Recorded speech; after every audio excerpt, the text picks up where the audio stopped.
Board Workshop, Monday, February 16th. I'd like to stand for the pledge. Pledge allegiance to the flag of the United States of America and to the republic for which it stands, one nation, under God, indivisible, with liberty and justice for all.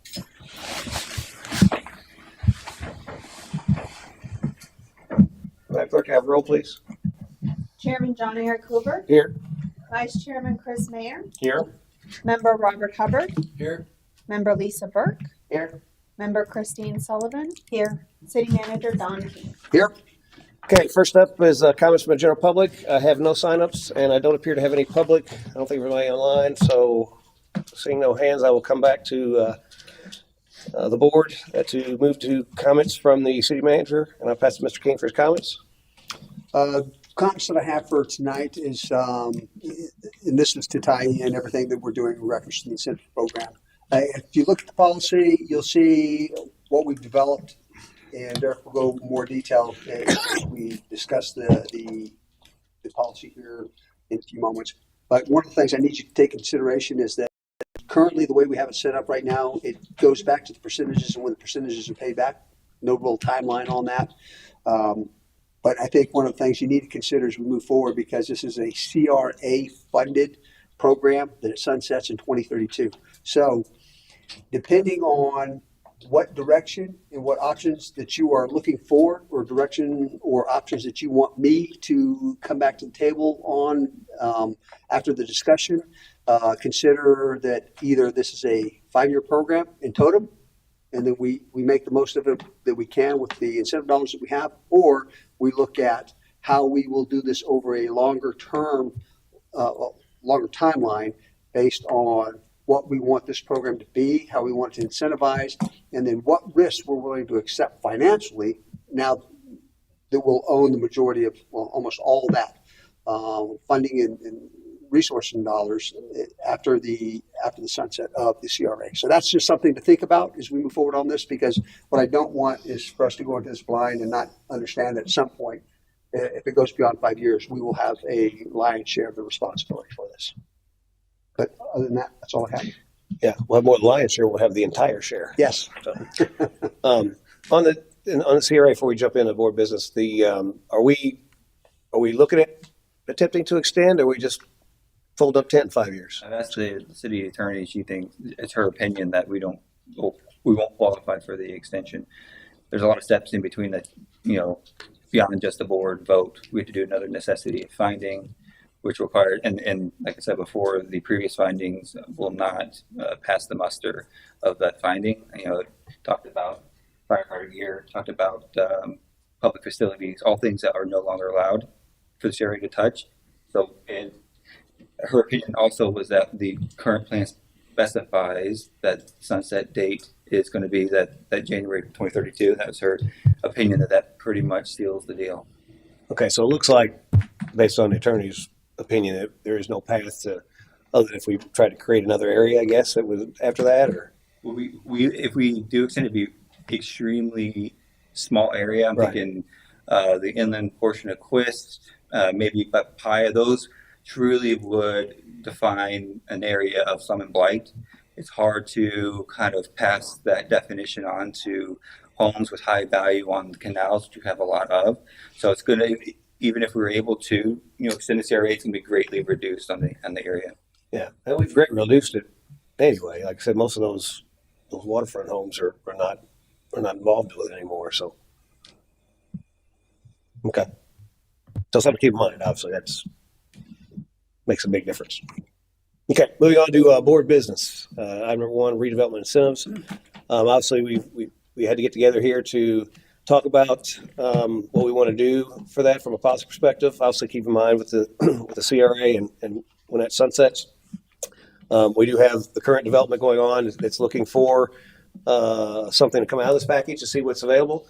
So as we go through it, and I think you're going to walk us through it, right? Is that Correct. Yeah, it's going to be interactive because we need feedback from the board as well. Yeah. Okay. Keep in mind also, this is obviously not just for that, but it lives after that, right? So we got to kind of keep that in mind because it does expose you to stuff as well as future projects come. which is a good thing. It could be a bad thing too, depending on how the policy is written. So with that, did you have anything you want to add, Don, or just? No, Mayor, I think that covers it. Okay, so let's turn over to Derek and let him walk us through it. Right. So there wasn't great changes since the first time you'd seen this. Just want to go over a few things. Really, we want to know, does it stay or does it go? Or do you have something else you want to put in there as well? And so, page 1 is just definitions and things of that. We included affordable housing element in there, just some basic information, some definitions on what types of things we're looking at. If you notice too, there's at the front, the very top is CRA targeted districts. So it's not for the whole CRA, it's for the waterfront and the US 19 corridor. We didn't, we have the industrial park. We didn't feel like that was good use of this program. So we wanted to be targeted in the areas that we're looking to incentivize recruitment of different commercial entities. So we have that. Whether or not the board likes that, if we can give direction on doing targeted industries, that's kind of a big step to this. So we would need direction if you want to go that route with that, or open it up to the entire CRA.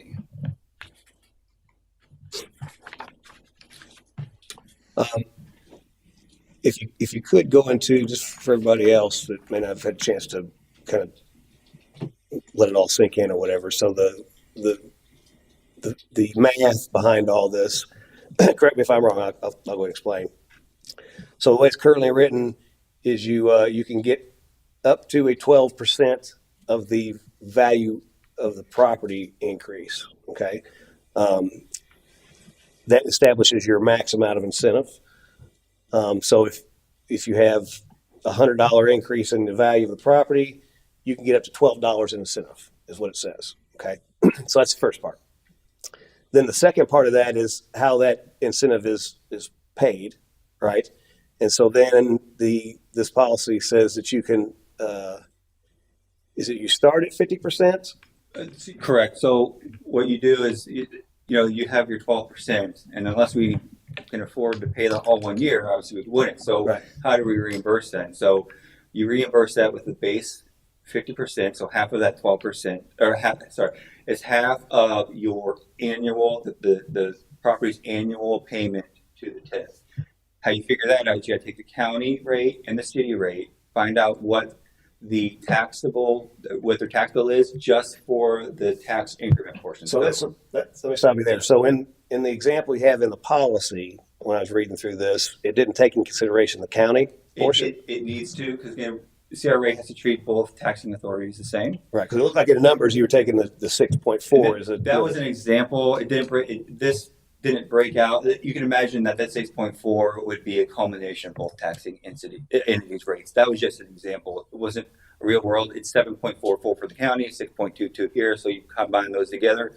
That's double that. So that's what I'm saying. Right. When I read through it, I thought it was just taking the city portion. So that being said, that 50% is really 25% of the whole take, roughly, if you look at, because the county portion is kicking in. Let's just say they're the same. They roughly are, maybe a point difference. You're getting, if you take 50% of the 6.29, you still got the 95% of the 7 point whatever coming in. Right. The CRA can't treat them differently. So the CRA is not working on behalf of the city. It's working on behalf of the CRA, right? And so you could look at that way, but in the end, that tax bill, the final tax bill with county operating and city operating that person's paying, there'll be a reimbursement rate of 50% just based on that amount, that total combined amount of whatever the tax increment. Right. And so whatever what the example you have in here, it didn't have the county in here. So what? Right. I guess what I'm trying to make sure everybody understands is if you're giving away 50%, if you're incentivizing 50% of what the city takes only, you still have the whole other amount. So if you got $2 on the city part and $2 on the county part, right? And we're giving 50% we're giving $1, that leaves us $3. So we got 75% of the CRA still working for the city, right? If we give 50%, if we give 50% of both, that's $1 of ours, $1 of theirs. It's truly 50%. We get $2. The incentive goes $2. Well, so we as I guess in the sense of the city, but But when the tax money comes into the trust fund, it's all, right? And so what happens is that every year you're going to reimburse out of that trust fund what they're allowed through the Yeah. incentive program, regardless of what taxing agency it came from. That's how we're, That's correct. yeah, right, yeah. Right. Yeah. But you just, I mean, If you're from, so like if this was a city council meeting, right, they would say, well, we're getting a good deal because the county is paying more into the trust fund than the city is and getting, and having less of a liability with the incentive program. That's from a city perspective, but for the CRA perspective, it's all the same. right. It's Yeah. the impact to the actual city itself is half of, from a CRA perspective, obviously. And that'd be important to think of too when it goes beyond the CRA. If it does go beyond the CRA and becomes a city economic development type of thing, right.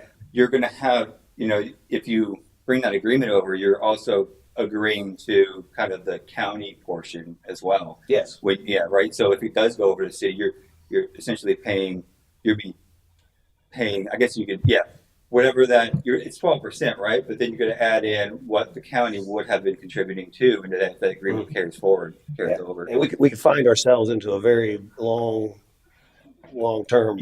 Yeah, because you're not terming out the length, because you're determining the length of the incentive payout based on the amount you pay annually. It's a trade-off, right? I pay less annually, but it's going to spread it out for 30 plus years. for however long, depending on if it's a big development or not. Right. So, so that being said, as I reviewed it, obviously, what I did like in there was the fact that it talks about it down on. Let me get there.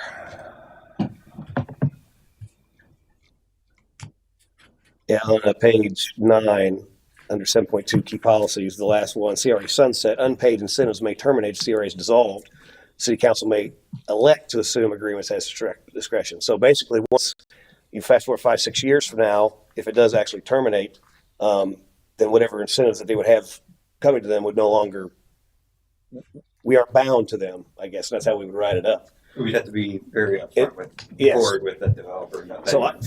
So again, as these developments, they're talking to finance companies and stuff like that, I would assume they'd read down to that and say, well, this is great, but there's a risk there, right? In 5-6 years that you're not going to get that. So something to keep in mind as well. Is there any precedent somewhere in Florida whether or not that's survived a legal challenge? If you stopped and then, Mm-hmm. yeah, it would. This language came from Bradenton, I believe. Yeah, because we Has kind it of ever took been challenged? I don't know about a challenge. We Because took they bits and still have the pieces CRA. from pre-existing. I mean, I CRA. think in the agreement, if it's stated that once the CRA dissolves, there's no guarantee of future payments. I don't think there's any challenge to it. Right? 'Cause it's part of the agreement. Well, that'd be nice to know. Yeah, but where's our council? Yeah, Nancy. Where's Yeah. Nancy? Well, she's reviewed this already, right? Because just because things are written doesn't mean they survive legal challenge.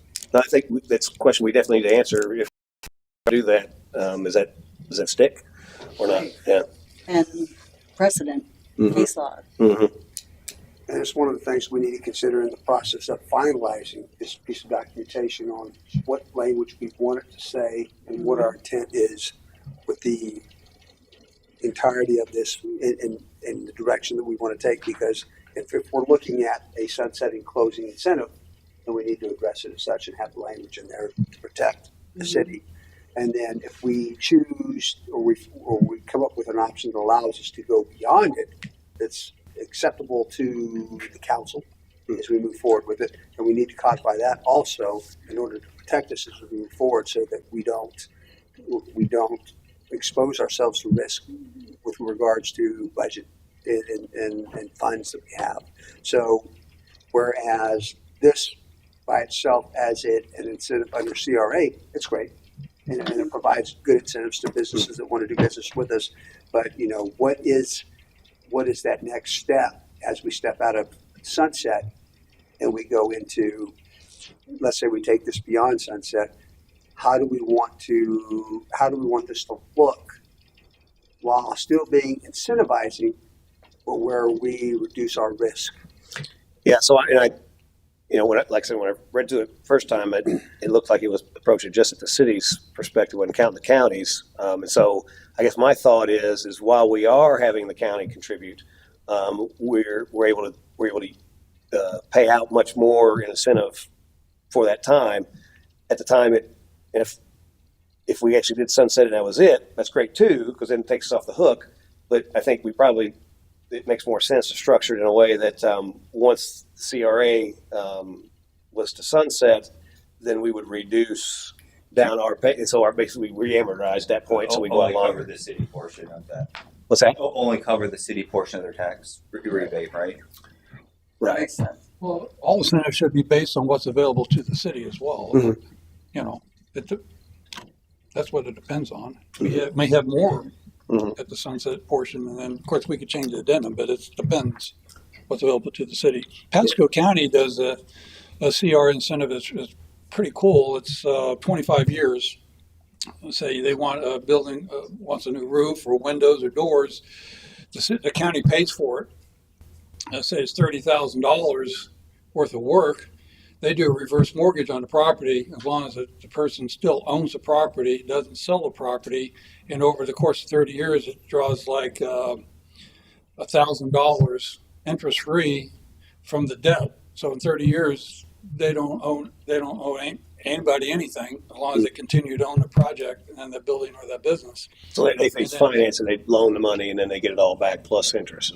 They don't. Well, the county gives them. They don't have to pay any of it back. They give them $30,000, or they'll pay for the project to get it done. As long as they stay in that building for 30 years, it's debt free. Now, if they sell it, then they have to pay whatever. They sell it in 5 years, then they got to pay $25,000 at closing back to the county. Is that a grant or is The grant. Yeah. Yep. It's the CRA grant in Pinellas County. interesting? It's pretty popular. And those may be some things we may need to capture as we move forward, based on our current plan. Because our current plan right now is a platform for you guys to jump off from and then make adjustments or reevaluate the whole process and then provide feedback on, like I said, it comes to risk. What risk are we willing to assume as we move forward? And, with everything, there is risk. But what do we want to minimize? Our portion of that risk, because I would agree with Derek that when it sunsets, that we no longer manage the county's responsibility. We only manage the city's responsibility. Because if we're going to be paying county and city responsibilities, we'll break the bank really quick. To put in perspective with that project and what's kind of been floating around as it's evolved, right? They wanted $4.5 million in incentives for the project on 19. So that project, the number I saw before, is like $50 million project. Okay, so if we use this policy for that $50 million, and it'd be the difference between $50 million and whatever it's worth now. So if we take, for example, say it's $8 million. So if we take $50 million, it's $42 million, right? In increase. So that $42 million times 0.12, that would put the eligible incentive at $5,040,000. So it's roughly about in the area what they were asking for. But as you go on, so the whole project is $150 million, right? So if you take $142 million times the same 0.12, you're talking $17 million incentive. And that, as you parcel that out, you got a long payback. And so as you open up the policy for, this one property, it kind of makes some sense. Over time, we pay that $4.5 to $5 million back. But then they're going to come right back to us when they do the other one. And the same thing, you could expose yourself for another $12 million, right? And then anything else that comes in and develops opens that up as well. So it's tough to think about this from a broad perspective, because you could you want to invest so that you have investment coming in, and you want to share in that so you can encourage that. But you can get some big numbers generating from that, especially if it's a significant development. like this would be. So And Mayor, some of the discussions that we've had, just with public and potential opportunities, one of the things that I have seen is, there's always questions, how do we benefit? How do we benefit? How do we benefit? And the reality of it is, where do they get their benefit?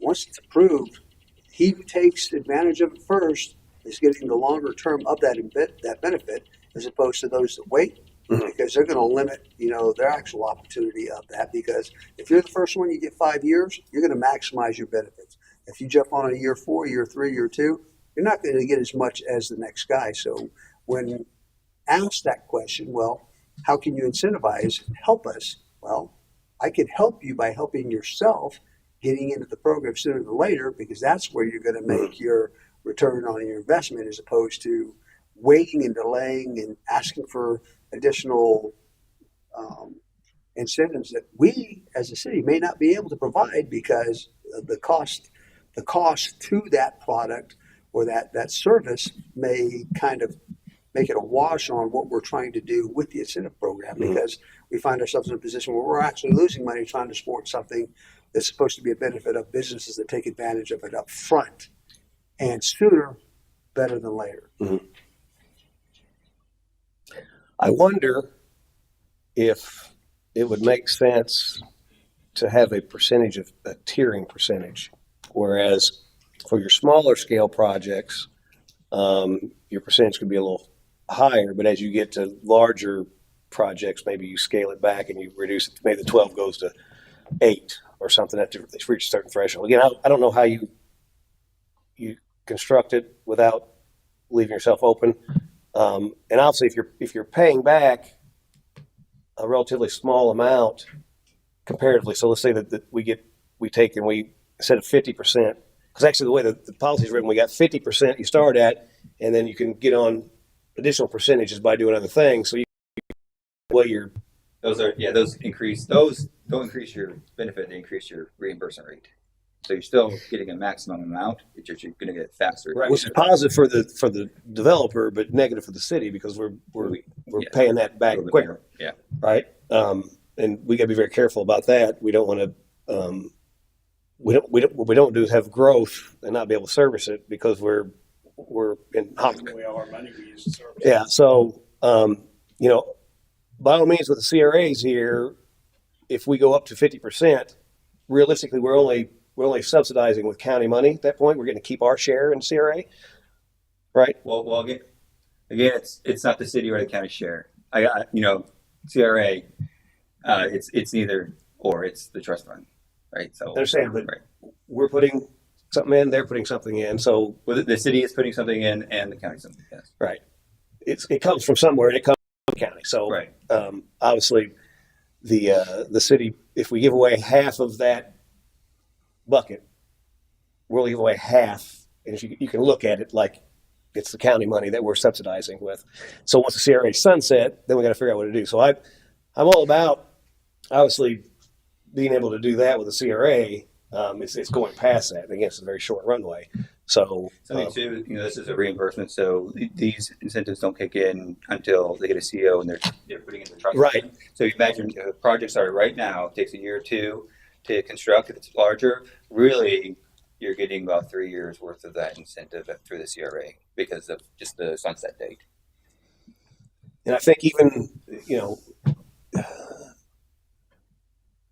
if you think about our tax rate, we definitely wouldn't want to keep anything less than half of that to service.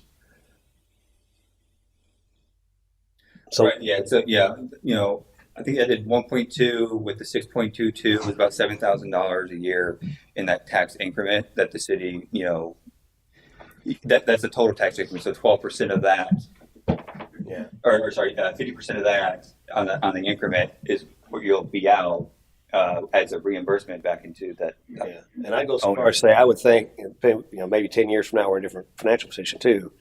I would think we want to try to, if we were sharing the whole thing, we didn't have the CRA.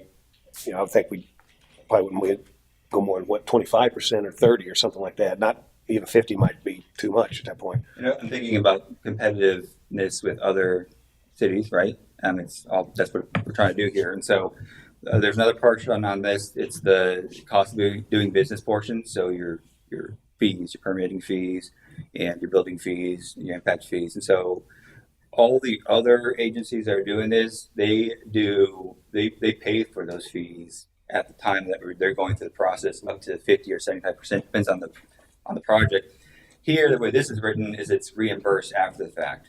So that's another decision too the board would have to make, is whether or not to be comfortable in that risk of paying for those fees as the project develops, or do you wait until the project gets the CO and reimburse? So and for folks to understand, so if we were to pay for some of those impact fees, add a CRA to incentivize a project, that's a way for us to shift CRA dollars into the general fund, or what the building department at that point. Right. So, yeah, because waiving fees, it gets troublesome because there's some that can't be waived, and then you're taking away from those departments too to service this project. And so a lot of times, a lot of these projects that you see in other places, the CRAs are paying a portion of those fees. Yeah, so while the developer sees that, it's really the city just shifting money around. So it's really not costing us anything. The opportunity cost is actually taking in more building revenue. So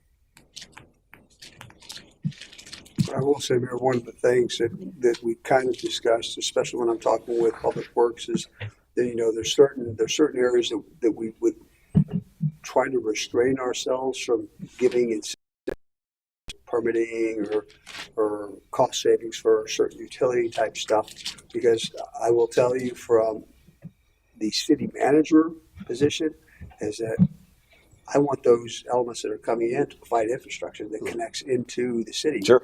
Because I think having them part of the community and being part of, the development of the waterfront and part of the community, is that there should be some agreement of that, hey, we put incentives in place, therefore I have an expectation that you have your own infrastructure that we tie into that helps the collective, that actually improves, the surrounding systems that we have, especially when it comes to and being able to move things around. Because what I don't want to do is end up buying 45, 46, 47, 48, lift stations, that help us manage that, because that becomes an increased cost to us, and it's an increased cost in services, and it's an increased cost in just installation. Whereas if I can get them to do that on their part, as they're receiving these incentives, I think that would be a win-win for both of us, as opposed to,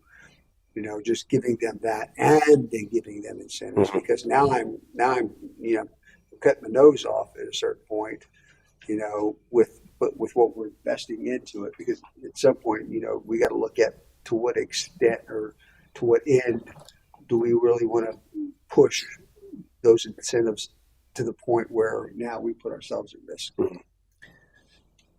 And I think this plays into an advantage, because if we tie it to the CRA, we're only exposed for a relatively short period of time right now, and so the incentive plan would die with the CRA.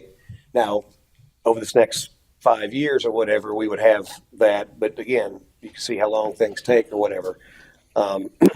So I don't know that we necessarily need to worry about having this potential obligation out there for long periods of time for the city's future, because if it dies with CRA, we'll probably only have a couple be able to take part in it. So that does help.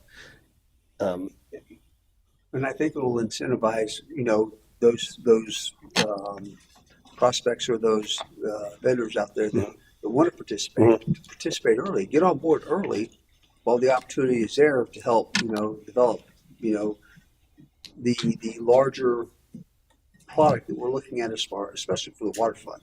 I mean, bringing that in, bringing it together, I think that also helps, the city in its vision to not only bring in those businesses, but to help those businesses succeed, because the fact that they're actually taking on and they're moving and they're developing, other investors are going to see that and they're going to want to get on board. So what you're going to have is you're going to have current investors that are building the opportunity for other investors who are going to come on board, providing opportunities to those that have made their original investment.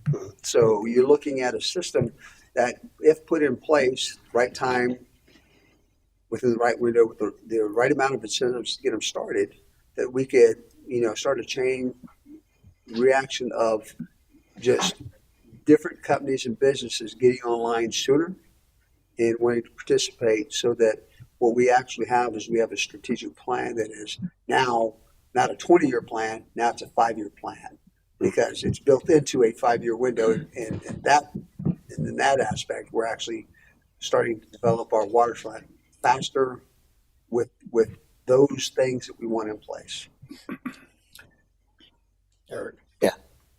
I would think, it's just my thinking, it's my first time in city government, so I'm not going to try to pretend I know everything and, roll it out there like that. But I would think you would want, as a city council, the ability to assess each situation as it comes at you and then incentivize it, depending on what you want to happen. Example, somebody's selling their house, house is sitting there, it's not selling. Hey, realtor, throw a $10,000 bonus onto that one for the realtor. You know what I'm saying? Now all of a sudden you got people coming out there, bringing clients, across the county to get to it. So depending on what we want to do and how we want to incentivize them. I mean, obviously right now we're in a situation where we want some grass growing. We want chia pet down there going poof, and then all of a sudden we'll get, and that's not meant to be the high stories and all that stuff that people are concerned about. Okay. It's meant to be some growth, some shovels in the ground, some pipes running, those kind of things. So how we incentivize this plan, the initial one to get off that's happening right there, could maybe be different than what we throw out there in the future. Obviously, we're going to have less gunpowder coming from CRA in the future. So we can't just roll out one deal and say, yep, here's our plan. We haven't done it yet. So why can't we just keep it to a per situation? So the answer to that, obviously, is, I'll come back to you. You don't want to do one thing for one, because then everybody else, well, you did it for this guy. So it's a fairness conversation. That's why, and you could be sued for that. Well, for this developer A, you had this. I should be entitled to the same thing, which is a true statement. So they're standing for a lawsuit there, and so that's why the policy is so important. Is here's what we're willing to give across the board, and so you take that out of it. There's no. They can't accuse you of being partial, discrimination, whatever, right? So that's the real purpose. So I think as we tailor a solution and keep that in mind, I think we can handle, like I said, with the expiration for a CRA, and we can put something in there that, in order to qualify for the incentive, you have to be able to have your project done and the occupancy there before the CRA closes in order to receive the incentive. So that way, as we get closer up against that date, you don't have the ability to incentivize anymore. But it serves the purpose now that we do have something, if that makes sense. And then the policy goes away, and then you don't have that. So as long as they're coming in right now, they can get access to these incentives. But as you get farther along, like say this project jumps in, 2 years from now, they start drawing some of the incentive back because they're done 2.5 years or whatever. Well, we're only got 2.5 years left of CRA. If they all come in then, it's iffy whether they'd be able to get a project off the ground that we actually could use incentive before that CRA sunset. And so they wouldn't be able to qualify at that time. So that would kind of protect us, if you will. Well, most developers looking at it's an investment for them. They're going to be looking at, I would think, mostly tax incentives down the road. And it's going to improve their investment return, but being towards tax incentives and upfront money. They got the upfront money. They want the return on their money. Well, that's. Oh, you said something. Yeah. You went. Go ahead, Lisa. I'll come back to you. Go ahead. I want an explanation further on the incentive summary table on page 11. So depending on what it is, that's the max allotted for that purpose? Right, those are add-ons for the reimbursement rate, not the total benefit amount. So take them over the 50, right? If they do, so your 50% reimbursement rate, if they do the urban canopy, they can add a percentage to that reimbursement rate. So they're getting. But it's not set at what you have here. It's just, this is just shown possible broken down. Yeah, the definitions are further Maybe up in the somebody just document. wants urban canopy and 50%, or whatever percent, they could do that more than 1%. No, that was capped it's capped at 1, and I think we have even a category cap too. I think 6% for each category as well. So that we can That's try what I wanted to be sure. What these percentages are, is that the top max they can do out of that category? That's if so what happens if through the review they put enough trees that satisfy what we're looking for, urban canopy, they have 1%. If they do enough for shared reduced parking, that's 5%. So those are your percentage that you're going to get. It's not on a scale. Now, I forget which But page. that's the max. That is what you would get. That's the number. That's not a scale. From min to max, it's what you would get.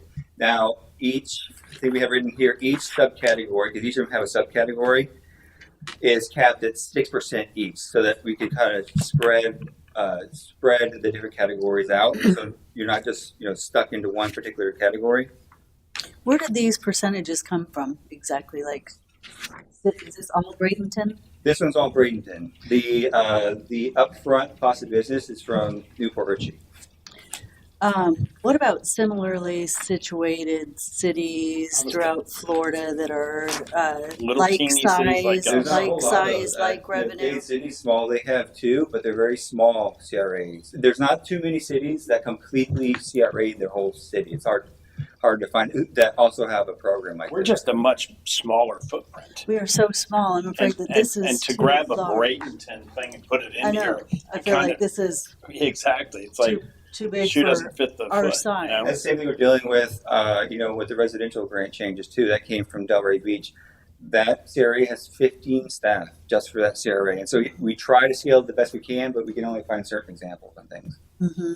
That's a concern I have. Just going to tell you is that. And how long have you been doing CRA, Derek? For the city, over the past How year. long have you been doing CRA? Post-disaster redevelopment, what we How call about it. in A few your years. lifetime? A few years. Few years, just a few years. How? What is the population of Bradenton? A lot. A lot. You want to know? I know. 17 it's times bigger than ours. 17 Population of Bradenton, Florida.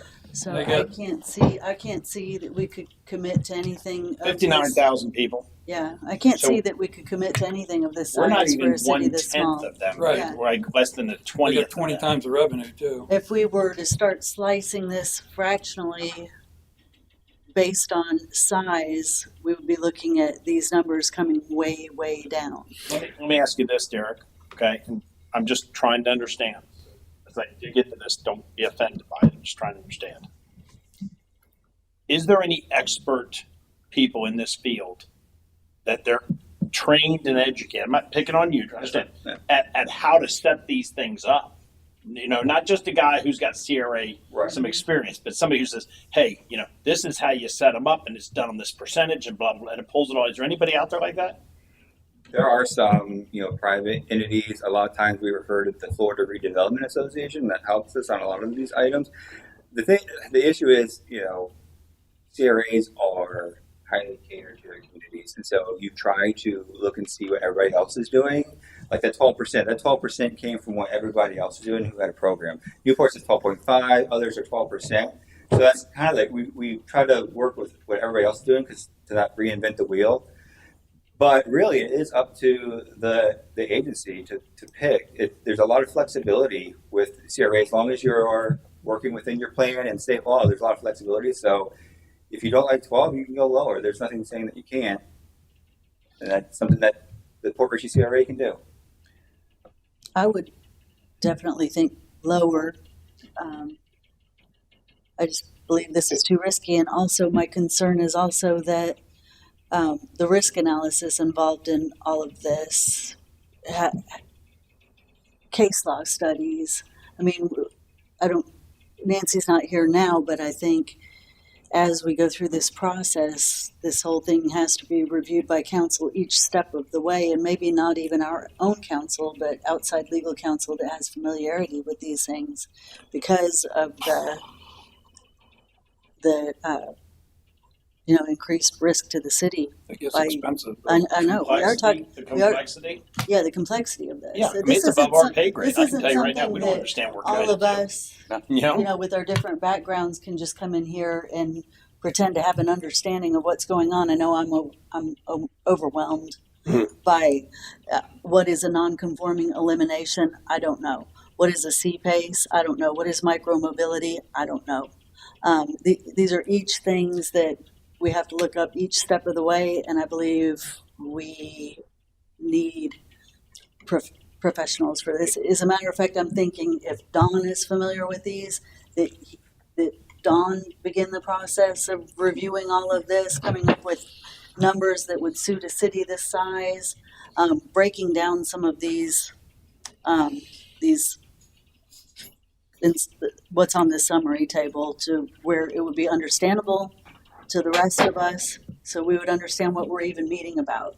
Because we can go through this at our homes, but it really doesn't mean the same as if we have some kind of consultant or our own professional city manager that may have been through something similar that could guide us through this. Well, I think we're asking too much I mean, of Don to fully understand this. Well- I'm not saying Don's not a smart guy. right. I just think you're going to have to reach out and get some expert. well, we got this Yeah. from Bradenton. I think we What's that? talked. This was based on Bradenton.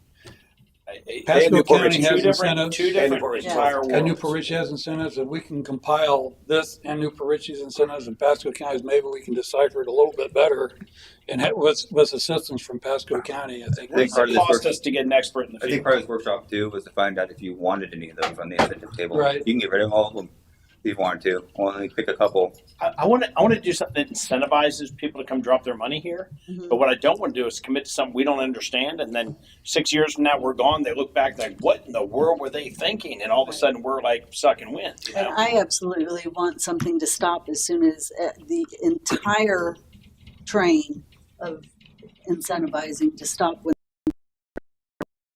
nothing that we're still obligated to do or anything when the Well, everything's- series over. Like it happens while we're here, and that's the best we can do because we only are so big or so small with so much revenue. And Well, again, if you incentivize a project, and I think you'd have during the CRA you're more generous, but again after the CRA goes, if you got somebody in a program and you still owe them money, I mean nobody's in the right mind is going to come in saying, well, in 5 years the checks stop. So, but you basically change the structure. So let's say we're given 50% during the CRA.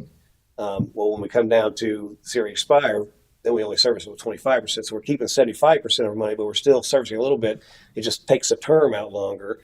So, because you have bonds and stuff that as cities do different things or whatever that you float, that there's a long-term payback, right?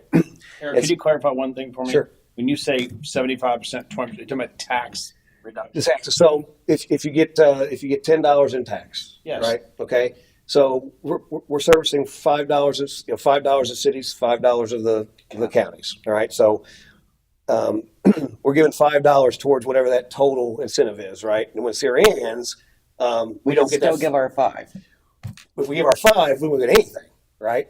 So we would reduce the 50% because we'd given $250 at that point, right? We're still reducing, but it's going to be much more tougher on us. So you would only be on the hook for half of the 12%. Yeah, 12% was the number, right? no, I still you still have the same incentive. There's $1 million or whatever. It's just going to take longer to pay back because you're only going to service it with 25% of the tax revenue that you have coming in. On You do a recalculation of that. You do a recalculation, the term changes. It's like you refinance a loan. You can front load it where you're paying most of it back because you're using county money and our money at that point. But once it goes just our money, we got to provide the police, the fire, all the different things that go with it. And so we don't have the think of if you buy anything on your personal side, you got 2 jobs, right? You got 2 jobs for 5 years. 5 years you only have 1 job, and so when you lose that other job, you got to restructure your debt. And I think anybody coming in for incentives, somebody said they wouldn't do it if they knew it was not after 5 years. Well, they'll be real happy to get it up to the 5-year mark. Sure, but if it doesn't cover what they need to make the project happen, Well, then they ask for less or like I said, because they have to consider that it's a bank. they owe too after the 5 And see, the problem you run into though is and let's just say for easy figure purpose, they need $5 million to make the project happen. Okay. The banks use that TIF money that they're going to be receiving as a guarantee on the loan. So if the bank looks into this all detail and says, well, they're going to take it for 5 years, but then they're going to need something else, they're going to have to show that that gap is going to be satisfied, or that they're not going to get the lending. If they don't get the lending, the project doesn't happen. So if the project doesn't happen, then we don't get anything. But we have to do steps. They might have to do steps too. Right. Again, all I'm saying is, if when you look at this from thing, if you don't carry it out to the end of what they need, there's going to be a gap there that has to be fulfilled. And again, if all the gaps aren't filled, projects don't happen because they've got to get the lending. But what is being asked of us is that we commit to something that will live on well after we're off of council. We're not even here anymore. And without having legal studies, without having full understanding, financial studies, a professional involved in this, I wouldn't want to put my name on anything that's going to survive 25 years after I'm off of council, or 26, 27, whatever. Okay. And have the city suffer because of a mistake that I made for something that I wasn't educated enough Right. Well, to exactly. make a decision on in the first You place. don't structure the way we're going to suffer. But keep in mind, as it lives on, so does the continuing tax revenue, which is increasing every year. So, valuation increases. Well, that's So something we can determine today. They got this incentive summary table on tax breaks, tax incentives. That's something we can pick and choose. I mean, that's pretty simple. We can pick and choose what we want to do with that. They got percentages here. As far as CRA funds, that's very difficult. Mhm. As I said before, it should be incentivized equally and uniquely. Everybody's different. You know, you got a little shop open up down there, and they just got one little square unit that's maybe 1,000 square feet, and then you got a hotel project. It's not going to be the same, but you can do percentages. They do have percentages in here, but that's always limited on what's available to the city. And and every incentive is going to be based on what's available to the city, except for these tax breaks. The tax breaks can be changed. You can change the addendum. You can addendamize all those things, but you can pick right now for people looking at wanting to develop property down here. These are tax incentives, depending on what your project is, like parking. Well, permit fees, it says right here, to be determined. So that's something, someone's building something, they want us to waive permit fees. They need to come to us and we'll see if it's worth it. And we may do that, or we may cut it or whatever to help them incentivize it. But we can't put it in black and white. It's to be determined on each project. what I didn't like about that is those don't go towards the incentive. So I think any break that's given should all be rolled into, because Right. to them it's real money that they're not having to pay. It helps their investment. So Don had mentioned something that listen, I'm highly intelligent. I pay attention, but I don't understand, what does it take to supply water and sewer to an operation this size here, and what is it going to take us as a city after we say, yep, check, you're good, and all of a sudden they hook everything up and they're like, well, everybody took a shower at one time and everybody else's water went like this, we got 30 pounds. Who does all that? We have engineers to do all that. I mean, we're talking about $40 million plus for a water treatment plant. It says right here, low impact development. Preparation plant. That's what that is, environmental, low impact development, public works, 4%. Maybe they'll put in a lift station. Maybe they'll put in drainage on their property. We don't have to. We can give them 4% tax breaks if they're going to do that. And I will tell you that my intent, speaking with, staff and just my own personal opinion on it, is that, for infrastructure, like for lift stations and all that other stuff, I want them to bring in the systems that they need to support their development piece. What I don't want to do is out of pocket the city's Put it on money. the backs of the taxpayer. Yeah, on the back of the taxpayers. Whereas, one, it brings them in for a requirement that they must have, and it also, what it does allow, and where the benefit that we get out of it at the end of the day, is it helps the infrastructure that we have to better serve and support them. Because without them making an investment in that, and the investment coming from us, it's going to limit what we're able to do for them. Because there's going to be a certain price point where we're going to have to say, hey, enough is enough, because, we're spending a lot of money. And that's why I want to come back to you guys, is what I will do is, based on your comments, based on your comments, based on your comments, mayors, I think that maybe we scale it to Port Richey to better fit what we think would be more suitable, not only for what we want to provide, but also what we can afford to provide during the CRA portion, and then the long term as we move it out, because I think as we move it out, we lose dollars.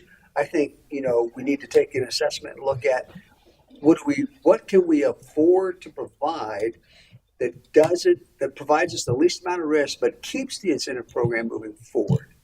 And I think those are options. And then, once we get that together, have a legal review of it so that you guys are comfortable with the fact that we can do this, and then providing you guys that option maybe at the next meeting so that you guys are going, okay, yep, you build us this plan. Now we're looking at this plan. We're more amenable to this because it's meeting the intent of any investment that's coming in, but it's also reducing our risk, not only in dollars, but also in resources and man hours, to support and develop these projects. We want them, but in the same breath, to what end do we want them? Do we want it at the end of that, we blow our budget for the next 10 years? Or do we strategically plan it so that it minimally impacts us, but we're actually drawing some revenue from the process as we move forward? Go ahead. Go ahead, Lisa. You go ahead. Well, Sorry. because Derek said we didn't want to reinvent the wheel. Let's just look at Newport Richie's. Let's look at Bradenton's. But maybe the wheel needs reinvented for a smaller city. Maybe once we come up with something that we all understand, we all get, and is suited for a city of our size, we are now the wheel, and the other smaller cities can Use follow, us. Is there? can follow what we're doing. Just because we don't want to do the whole thing doesn't mean we have to do the whole thing, but we need to gear it down to us. And there's lots of other small cities that Right. But I think we should bring that option to you, those options to you, so that you guys can decide what you want, what you don't want, and what works best for you as we scale it for you. Because I'd rather us do the homework for you and provide you options I would that you rather, can actually move forward and make decision on, or at least adjust from. I would rather we all sat here and said we don't really know everything because we don't, and find out the correct answers than Yes. like Christina said, and others that I think to we've do all said something that. wrong. Yeah. It's You're much right. better to say I'm not sure, because even with Derek doing this for a couple of years, he doesn't know it all either. There are actually other people, like you said, private companies, expert. They know more than Derek. More obviously, we are not experienced enough to figure out the correct that we need. Be the smartest people in the room. Hmm. We have to know the smartest people in the room. We need to know our resources. I'm just telling you, in all my years in real estate and everything else, I've heard a lot about impact fees, but I haven't heard a lot about incentives. You know what I'm saying? I mean, blighted areas and down areas, but we're listen, and this is no shot at our developers, because I'm thankful that people are bringing money to the table. I'm very thankful for them. And I pray that every dollar they invest brings them, multiple folds back. But this is our beautiful downtown district. This is this is not our armpit. We're trying to, please go in there and get rid of these slums and build it up. This is the place on the water where all the beautiful restaurants, everybody wants to go spend their money. It's a premium place. So I've heard a lot about impact fees in the past. Like somebody goes in, they're like, hey, we want to put up 280 units over here. Well, Daryl, how much is that going to cost for water and sewer for the next 20 years? We go in there and look at what an impact fee is, and boom, then we have an impact fee. Now we have a trading bargain. Here's the impact fee. Here's your incentive fee, and how do those wash out together? Well, right now we're just looking at how much can we give them, and I'm looking at, well, hold on a minute here. This is the only jewel we have. I'm just telling you right now, Port Richey, that's it. That's our baby right there. And we need to make sure we don't just give away the farm. And I said this before, on our baby, because we don't have a whole lot of babies. We got some blighted areas that have knocked on all the doors here. So, like I said, the tax incentives is not out of pocket. And I think we can agree on certain tax incentives that we have right in front of us. And we can put that down so they have something to work with today. The reason I can't do that is because I don't even know what this includes. If I say a 4% low impact development, does that mean that a low impact development is something under a certain size with permeable It would be low on water and sewer. But there's no definition know, of that. And the but- way my mind works is all defining everything You that I'm wanna making a define those? decision on. There, There's nothing there are defined. definitions at the beginning, so low impact development. We added 4%, more definitions to the 5.2 process. is it defines that. There's another, Now, there's another maybe we portion should- too, we talk about looking in the future did add is, do we want to Yeah, that's- set an annual reimbursement rate, or do we want to set a max because of the uncertainty with the property tax legislation? The CRA has no other way to fund itself other than property tax. So if we start seeing those exemptions hit our bottom line, which if anything, any of those things pass, we will see a reduction in our revenue. If we do an agreement and say we're going to cap you at $180,000 based on your valuation now, well, next year your valuation may go down because of those, state passed exemptions. Well, this is commercial development, so I wouldn't be impacted. They're not building homesteaded things, so it's yeah. It's the Well, rest there of was the money some. we're getting. Well, He's talking about the rest of the money we're Some, getting. some, Yeah. some of the well, yeah, that legislation- plays a part, right? But Yeah, that's this, what he's talking but about. That's all we'll get is commercial. Some of the then, and not legislation real did residential. include commercial. I think there was one capping it the percentage at 15%, and it can only be reassessed after 3 years. There might be some impact to the entire. Well, there's going to be impact to the entire CRA fund if one of those pass. So you're talking at the whole CRA. well, there's going to be impacted, right? impact to this area, yes. But again, when you're incentivizing a particular project, that particular project is a commercial project, and so and keep in mind what you're incentivizing is future tax revenue that project is creating. You're not taking away. You're not on the backs of other taxpayers. It's really that project. What that project generates, you're incentivizing in that. So, and just use an example for. Certain period of time, if you're giving back 25% of the taxes it's bringing in, you're getting 75% of the taxes it's bringing in that they wouldn't be bringing in if you didn't put the 25 in. So you're getting something for your investment. It's a return, right? Yeah, I completely understand tax that. I just incentives don't helps feel like that. this is scaled for us, and I don't think that Well, I has agree. been considered yet. Yeah, and like I said, I can tell you a few things I would do right off the bat is take 12 to 10. Take 12 to 10%. I'm thinking lower than that. Just Well, it based on depends. size from Bradenton to Fort Ritchie, I mean, I have no idea at this point, but unless I saw something that told me that 10% was the number, I would instinctively think that Port Ritchie's size would make it much lower than 10, like 6. Well, these You are know? these are percentages. I mean, we can tweak them if you want, but a lot of this stuff we can tax. Like if you have a condo going in and a hotel going, which was explained a couple weeks ago. A condo may not get quite the tax incentives the hotel does because the hotel, we can tax a lot of revenue off tourism that we can't do on condos, nor would we want to. So that could be an incentivized for us because we're going to get a lot more revenue. Let's say a parking garage. If someone puts in a parking garage, we can tax them. We can give them a bigger incentive so they can build that for us. So we don't have to spend the $25 million, but we can tax 5% on every ticket sold in that parking garage, and they can collect the rest of the money too. So, like you said, the environmental, like low impact development, like it's laid in there. Either they're going to spend the money on the lift station, they're going to spend the money on the water plant not the water plant, but maybe a fire hydrant or whatever. Are they going to maintain it or not? If they're willing to put in $40,000 for a lift station, we don't have to pay for it. They'll get the 4% tax break. That could be $8,000 a year to them. They'll get that back over the years on the tax break. That to me is, right now, there's nothing in here that says they would provide one lift station or they would provide 10 or 40 or whatever is required to meet the needs of what they're building. But I don't have anything that I need here. I mean, I've looked through it. I still don't even see it. That's per project, right? Yeah. There's a development review portion. Like anybody comes in the city goes through development review. So it looks at your water service, your fire service, your police service. Everything gets figured out once you get plans, and it's going to be per project basis. So they may need one lift station, or there might be 4. Just depends on the project and the In each project, the lift station would be different size. Maybe 2. Okay, but there's no, that's not defined anywhere in here. I need absolute, I need everything defined in detail. Well, you If I'm, can't. I'd have to. I can't. can't make these kind of We decisions. don't know with what this it's kind gonna of- be until the project I comes can't- forward. I So, can't make these so kind of I wouldn't get too wrapped around the axle on the minutia, right? You need to look at it from a higher level perspective. The development is going to require infrastructure.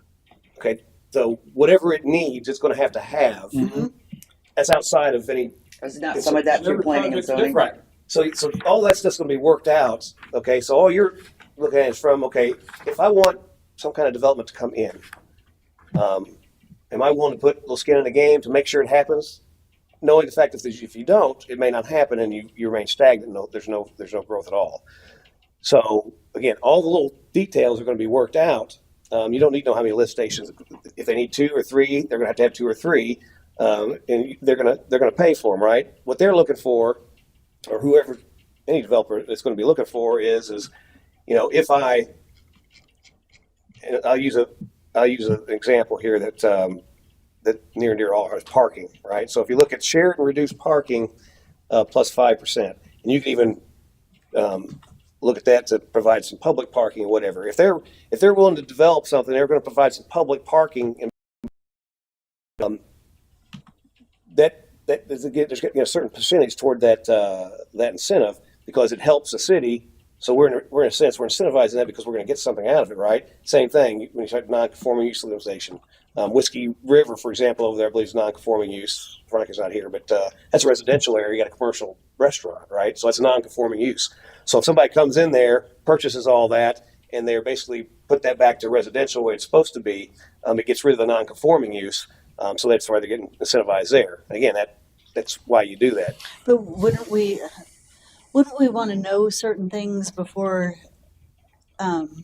incentivizing as well? Like right now, we don't know if we have purchase units. We don't know if we have rental units. I mean, wouldn't we want all of those kind of things solidified before we project. know how we incentivize? In the case of property tax reform, it makes a huge difference if it's commercial or if it's homestead Right, properties, right? sure. So if they're building individual single-family homes, Right. that's we definitely would need to know that because that could possibly, we could possibly get no tax for it. The targeted district, I think, covers that too. You're not building a single family home like you guys named. Right. Right. So that's Well, where not the targeted single districts. family No. homes. I'm talking about purchase condos or Condos apartments. versus rental Apartments, units. yes. Rentals, the developer maintains and holds those as a package. Yeah, the And that condos are, incentive goes along with that package. Condos, it's each individual person's paying Yeah. Or townhomes. yeah, or Townhomes are townhomes. individually Yeah, owned and those as are well, home- but those- right now I'm telling you, I just don't have enough information in any of this Well, each project is paperwork in different, so front it's of hard me to say.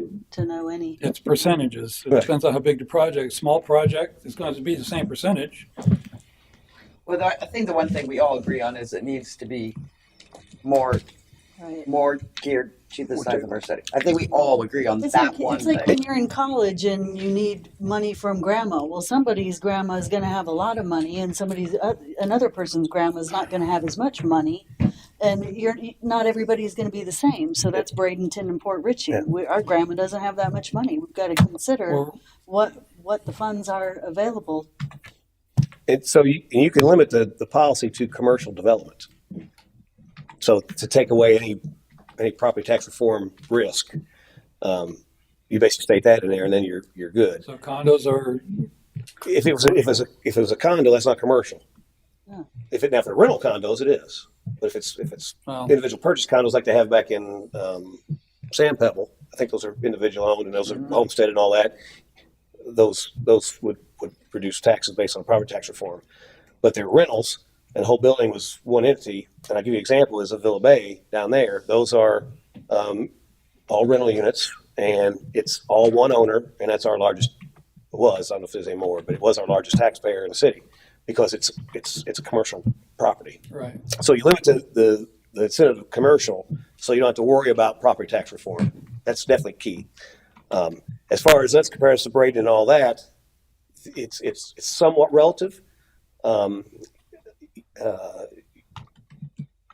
You're gonna, and it's also relative of what the ad valorem tax rate is. I don't know what Braden's is.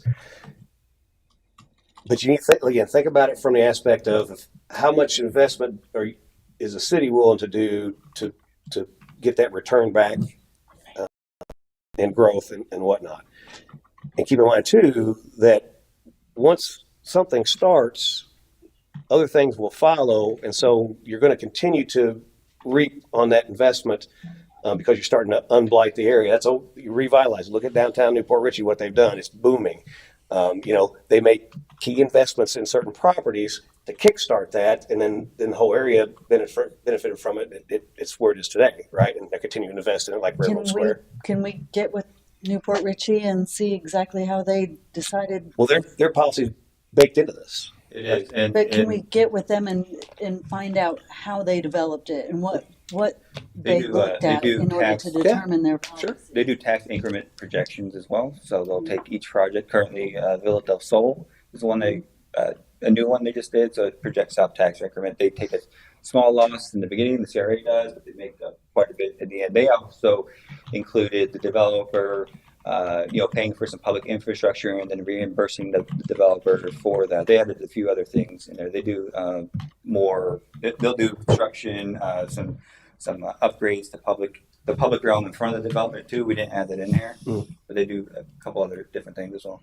And they have the transfer of development rights, which we don't have, which is a big. And you also have to understand that their incentive policy is extended out to 2047. So they have a lot more flexibility in using, Pasco County funds based on what they invest into it. So they're in a completely different situation than we are right now. Okay. Because So we're maybe sunsetting, will not be- whereas they get a full window, 15-year window to be able to support, resource their incentive program as they move forward. That's one of the discussions I So had you're with saying that they're not a good comparison. They're not a good comparison because they have more available resources and they have a longer timeline in which to execute it. So it'd have to be something that we'd have to scope within our structure and with what our goals are, not to exceed sunset, or if we do exceed sunset, where should we reduce costs that will only be provided by the city, so that we're not covering down for county committed funds under CRA, which no longer apply to us, and how do we support it from a city perspective where we're not significantly causing risk to our budget, in the out years, that we're actually supporting this project till fruition when it closes out. See, now that sounds really good to me. That everything that you just said sounds like what I need to hear, to know that we have the right person right here to go out and start making the connections with the city managers from other similarly situated cities as Port Richey, and develop something that would suit this city. Not Bradenton, not Newport Richey, but Port Richey. And you just spoke it eloquently in a way that makes me trust that you're the man to do that for us. Well, I hope I am. Okay.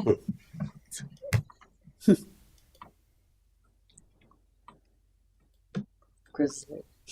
So keep in mind too, obviously, as projects happen, So I hope.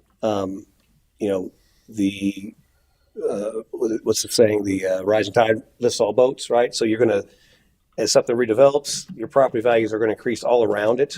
And that's what you see in Newport Richey now, very desirable, even here. And so that small investment that you're looking at, whatever that is, like I said, what makes sense. You're going to get it back more than just that project. So while that project is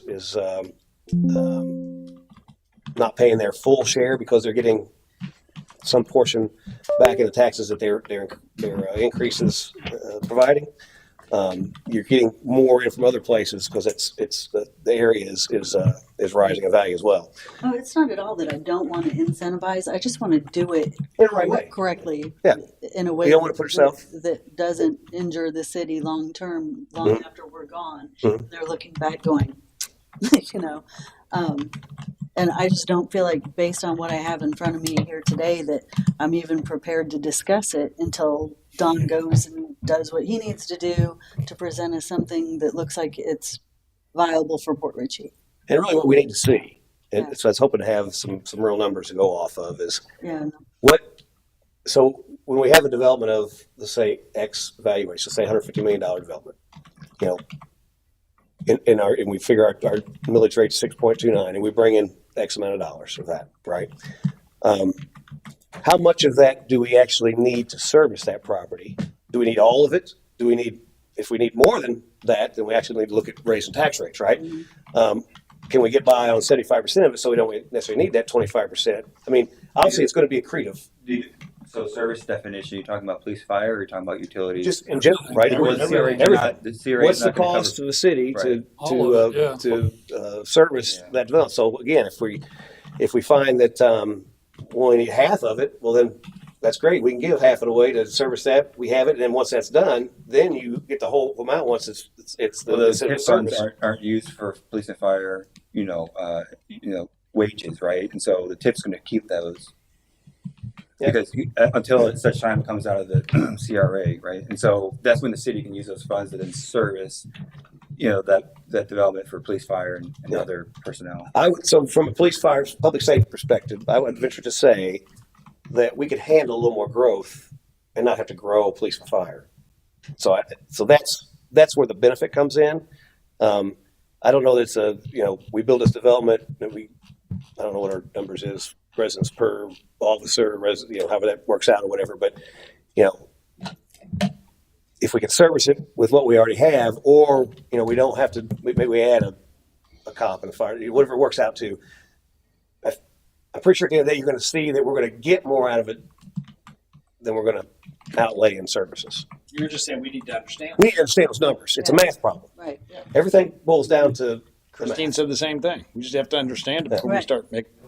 this is just we're just throwing percentages. And then your actual police officer is going to get funded out of the general fund, not the CRA, right? So then this discussion is, once this development's done, how long does it stay in the CRA? Of course, there's only 5 years left, right? And so, but that police and fire personnel that you need to service this new project is going to have to get funded out of the general fund, not CRA, right? So it's going to take that general fund hit. If you literally had to hire an officer, a FTE to service that area, it could be serviced. It could be paid out of CRA because it's. The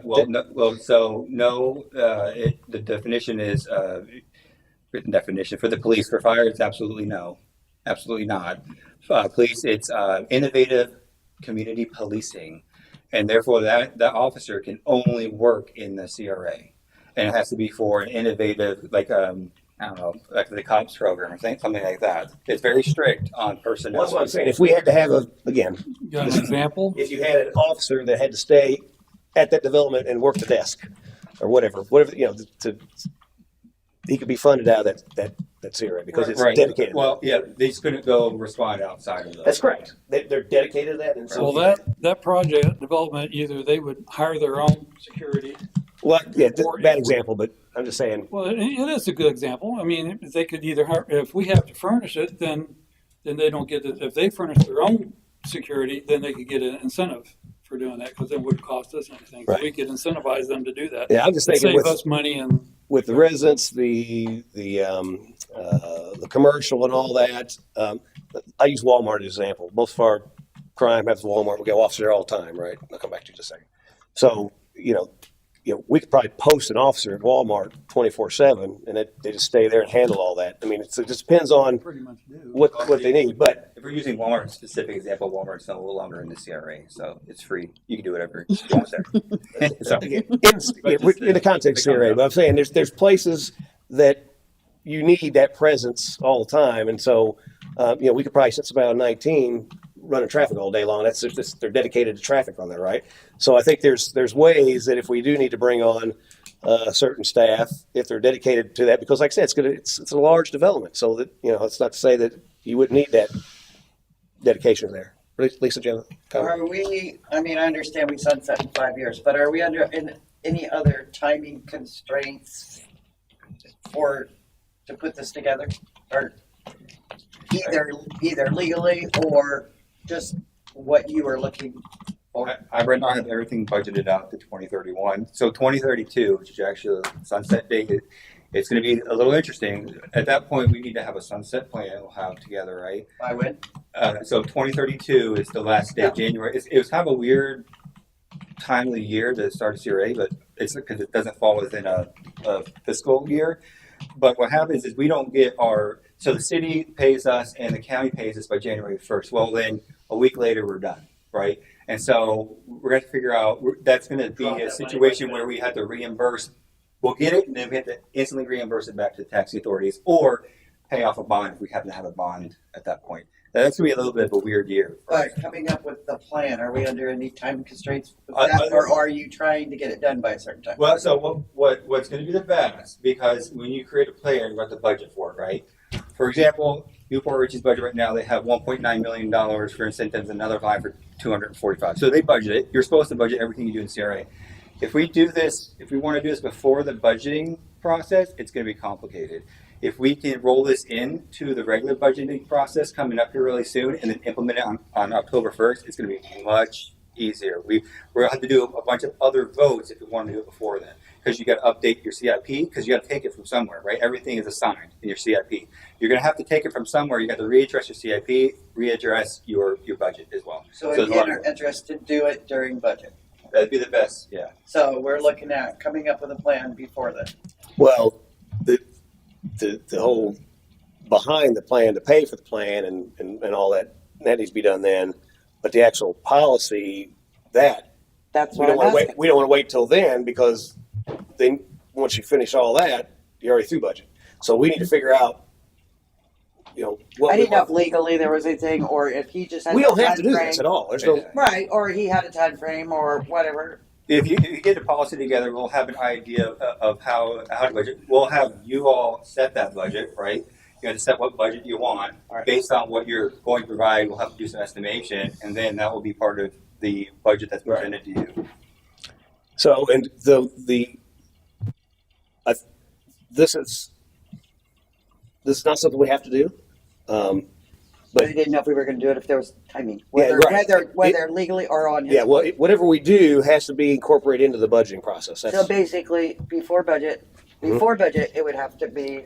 So that's a time. Yeah. That's what I'm looking for. And the other important time is that you obviously have a developer that is ready to put shovels in the ground mid-year, and so they are waiting on the outcome Okay, of so this another too. timing thing. See, timing matters. It does, absolutely, and That's it's. what I'm So asking. what's the timeline for the developers that they'd like to see us have a plan? I'll just summarize: time kills deals. Right. What? Okay, so the So- longer the but I time mean- you wait, the more risk that the project just. But I'm folds just up. saying if there, no, I'm just saying, But I know. that's the answer. But I know, but what would they like to, what date would they like to see this done by? I mean, But so they- that we can set a Take goal for tomorrow. They council. would like to have this yesterday. Yeah, well. they- So, and again, they're the conversation we had the other day. Obviously, they took a look at this. They did have a great comment. Said that they liked it. They said it was very well done. They said they don't normally get this level of input from the city. I can't remember exact comment or whatever, but it was very promised that there was good work behind this, right? And so, the thought is we need to kind of hone this in and tailor it. If we need some explanations, that's what the workshop is for. Is what is this? What's this mean? Well, maybe we don't want to incentivize this. We want to incentivize. We're a waterfront community. We want to incentivize providing drainage things. So maybe we put a percentage behind stormwater management or something there. So we can tailor those things, but we've got to come up with something. For as long as we don't have anything, that puts that project at risk because they're asking for something. Now, would they? Can I say this? But just use an example, okay? You get arrested, right? And they throw the book at you. Man, you got 15 different charges there, right? Mhm. You run out and you get an attorney. He says, I've been through this 1,000 times. Sit down there right there, okay? We just got the ticket. There's the ticket right here, okay? We're not sure what to do to make sure we don't go to prison. So what we want to do is get expert advice from somebody who does this for a living. They can look over and say, hey guys, give me a few minutes.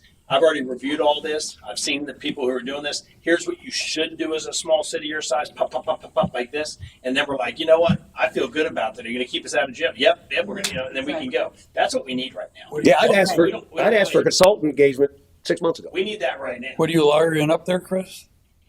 I have no reason to worry about But that. you're Not at all. you're right. But I'm trying to give you If that I scenario so you had to make understand the decisions severity like of what we're this, dealing I with. would be hiring a professional to look into this for me. This I is wouldn't too be big trying for to us do not this. to hire a Right. professional. So the next best thing that I can think of doing at this point is to allow Dawn to take a better look at it and Dawn to hone it in a little bit for us and determine what professionals need to come talk to us or review it or whatever it takes to be able to get this to something that council can make decisions on, because today we're just not there. We don't have, you have a meeting at 6, we don't have time to even begin starting to break down what needs to be broken down here for us to come to some kind of understanding. So I understand it's disappointing to you and to the developers and everybody, but I'm nowhere close. Well, no, it's not disappointing to me. I mean, we've got to put the work in for sure. And Yeah. keep in mind too, I've been asking for a consultant to get on this, like I said, 6+ months ago. Yeah, well, we need to, And but we so- now have a new, Huh? we have What are a, you asking for? Well, that was when Andy was here. So That consultant cost is about $60,000. The one we found, yeah. is that what You they're said- That was This- GAI. Yeah. this could be millions of dollars of failures for 30 years if we for don't somebody get this to look right. at this, Yeah, our little city, to look at this document you just printed, Yes. and to look at that down there, $60,000. Yeah, they were gonna charge $60,000. I have a hard time believing. Or he could get tax incentives maybe from like Cedar Key or from other little towns on the water and some little towns that aren't on the water and compile it maybe. You could have Do we have a staff written, on some do of we have a that written offer at beside $60,000? Bradenton, and then we could analyze all of them ourselves on our own time and Oh, bring in. Don? If the council doesn't mind, I've already done a scale. Sitting here talking to you guys, I've scaled it down significantly for what would best fit, for Port Richey. If you will allow me to further develop this, and then once I have a solid plan on the development of this, going through all the key points that we just discussed, to talk about, where we're at, where we're currently at, what we want our percentages to be, what best fit us is, size and structure of our city, kind of look at the post sunset rates and adjustments and reduced risk. There's a lot of things that I can develop now that when I take it to a professional, that we can scope down a lot of his work and then get probably what we really need by doing a good portion of the legwork to have them look at it, review it, and then what I'm assuming is we can get it for a significantly reduced amount, and then bring it back to council, say, hey, this is what it would cost, and if you guys are willing to approve it, then what I'll do is I'll move forward. But right now, I have a good skeleton to present to a company to review where we as Port Richey would sit with this policy. Given our Asking unique this, Don, parameters. Yeah. and because I know Christine isn't, I'm going to call you an expert in your field with AI. Okay, I'm just going to say that because she's brought some pretty impressive things forward. AI is only as good as the information you put in. sure, Right. Instead of dropping 60 G's, once you drop this report, right. all the parameters that have to do with where we are sunsetting on the 2005, and AI is going to go out there, and all those people that are feeding information, they're going to grab that, and it's going to give us a much better roadmap. I'm just thinking. I maybe just that's did what you're that. thinking. But, okay. I just did that while you're talking. Okay. Thanks. It's right here. And on- Okay, There cool. you go, thank you. Trust me, I'm 100 miles an If you hour. need grok, I've got Right. grok on my Tesla Cybertruck. We can get in there, feed it some information. And- Right. And so keep in mind too, guys, that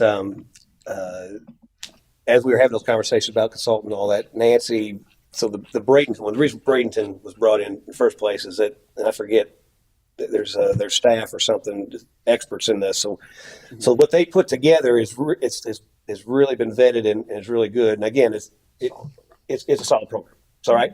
It may need to be scaled a little bit different, but it's a pretty solid program. It's had very high level engaged individuals on it, and so that's why Nancy brought it back to kind of use as a template, and that's why the staff went to kind of Newport Richey, our next door neighbor, and kind of merge it. So I think there's good stuff here, and that coupled with what he's able to do, as the conversations we've had or whatever, I think it's a great approach. Yeah, I agree. don't- Tweak it don't to our doubt- numbers. I don't doubt that it's good, and I don't doubt that Don can really tweak it and get it to a scale where we can get it to a professional for a small dollar amount and get this Mhm. handled. If we need that, I really don't. I think Because what I will we just tell have to you take those from steps. just a global top looking down, just how we'll initially look at this based on our size and our timelines that we have available to us is this is going to be a 3-phase product. And what I'm looking at is you figure during the phase up until sunset, 10% cap is probably where we want to go. And then I would say phase 2 is we get to the final 24 months pre-sunset, adjusting the cap to 8%. And then when we own it post-sunset, where the city redevelopment program is now in our pocket, we start looking at a 5% cap. If at all. If at all. Yeah. But that'll come back to you guys whether or not you want to carry it forward or you want to sunset it. Yeah, we have the option to renew at that Right. point past that. I just have to think, okay, as you walk through some of these inner city streets that are less than desirable, you know what I'm saying? They're obviously bited, There's got to be more incentive for us to, hey, we really want to incentivize them to go in there and like clean up that versus now we got our waterfront popping and things are going up all over the place and that kind of stuff. I mean, it would definitely be a different incentive, wouldn't it? Yeah. Well, I mean, just the value you're going to create in the beginning is going to help those projects. I mean, banks are going to be willing to invest. I can tell you right now, banks are a little skittish about Port Richey. This is just honest God truth. Because Right. 20% of our houses are not occupied. Well, They because got all flooded. the history and stuff behind it, it's not a development good environment. They don't still remember that mayor thing, do they? They remember everything. When you're lending millions of dollars, you remember Do everything. you think that too is Some tiered because options they for think us Port too? Richey is Yes. county also? Banks? Because I know to insurance companies, I mean, Port Richey is Port Richey. County, city, whatever. They think it's all Port Richey. Could- Do you think that applies to banking? Banking too? It could be. I mean, I'm not in that field, so I don't really know. I just know that in my conversations, there's a stigma out there that, Yeah. you want to make sure you're going to get your money back if you loan it. So But it's So- getting better all the time, Eric. it is. It's getting better all the time. That's why. The people think that there's something going on, funny business in the background. There's not, right?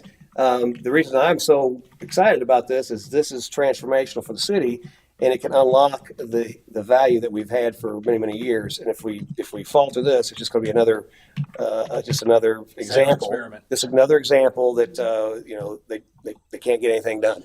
But I think what we did today is progress. I think Oh, sure. with what Don is about to do, I just asked Don if he could also bring us back some tiered options, tiered development options. He said, yes, he can.